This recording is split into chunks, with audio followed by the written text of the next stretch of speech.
তৃণমূল বনাম কেন্দ্রীয় বাহিনীর মতদান চলছে, অভিযোগ তৃণমূল প্রার্থী খোকন দাসের। আজকের ভোট তৃণমূল বনাম বিজেপির নয়, বরং কেন্দ্রীয় বাহিনীর সঙ্গে তৃণমূলের ভোটের লড়াই, এমনটাই অভিযোগ করলেন বর্ধমান দক্ষিণের তৃণমূল প্রার্থী খোকন দাস। তিনি বলেন, গত 2 দিন ধরে কেন্দ্রীয় বাহিনী ও জেলা নির্বাচন কমিশনের আধিকারিকেরা যেভাবে তৃণমূল কর্মীদের উপর আক্রমণ চালাচ্ছে, তাতে করে সব তৃণমূল কর্মীরাই ঘরছাড়া। তারা ভোটও দিতে পারবে না। স্বভাবতই কেন্দ্রীয় বাহিনী ও নির্বাচন কমিশন আধিকারিকরা বিজেপির হয়ে কাজ করছেন। এছাড়া এই বিষয়ে নির্বাচন কমিশনকে কিভাবে অভিযোগ জানাবো তা বুঝে উঠতেই পারছি না।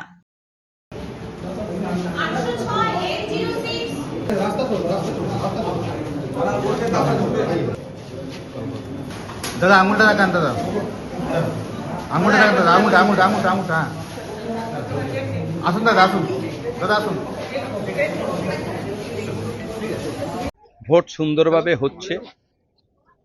আমরা চেয়েছিলাম মানুষের ভোট দুক, সেটাই হয়েছে। সবাই সুন্দরভাবে ভোট দিচ্ছে এবং কোনো অসুবিধা কিছু নাই। যেটা প্রতিবার হয়, এবারও সেটাই হচ্ছে। কিন্তু সবথেকে একটা বড় ব্যাপার, 2 দিন ধরে আমাদের মনে হচ্ছে না যে এখানে বিজেপির সঙ্গে তৃণমূলের লড়াই হচ্ছে। এখানে কেন্দ্রীয় বাহিনীর সঙ্গে তৃণমূলের লড়াই। যেভাবে 2 দিন কেন্দ্রীয় বাহিনী বর্ধমান দক্ষিণ বিধানসভায় প্রতিটি ওয়ার্ডে বিভিন্নভাবে অসহায় মানুষদের এবং সব নিরপেক্ষ মানুষ যারা কোনো রাজনীতি দল করে না, বিভিন্ন লোকের বাড়ি গিয়ে তাদের দরজা জানলা ভাঙা হয়েছে, বহু মানুষকে গ্রেপ্তার করা হয়েছে। যারা আজকে ভোট দিতে তারা পারছে না, তাদের সবাই থানায় রয়েছে। প্রতিটি মানুষের গণতান্ত্রিক অধিকার, তার ভোট দেওয়ার অধিকার আছে। একে এসআইআর এর মধ্য দিয়ে এত মানুষের নাম কাটা গেছে। সারা বাংলা জুড়ে হাজার হাজার সাধারণ মানুষকে বিভিন্নভাবে গ্রেপ্তার করে কেন্দ্রীয় ফোর্স রেখে দিয়েছে। তারা যাতে কোনোভাবে আজকের এই নির্বাচনে তারা অংশগ্রহণ করতে পারে না, এটাই আমাদের কাছে সবথেকে খারাপ ব্যাপার।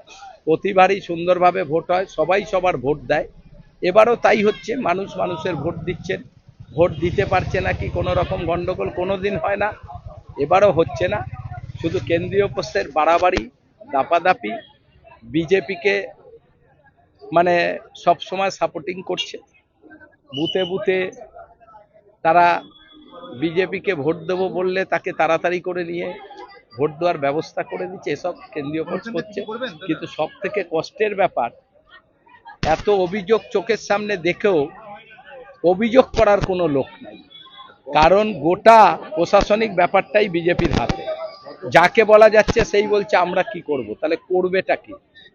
মানে হিসাব মতো বিজেপি আজকের লড়াইতে নাই, কেন্দ্রীয় ফোর্স লড়াই করছে তৃণমূল কংগ্রেসের সঙ্গে।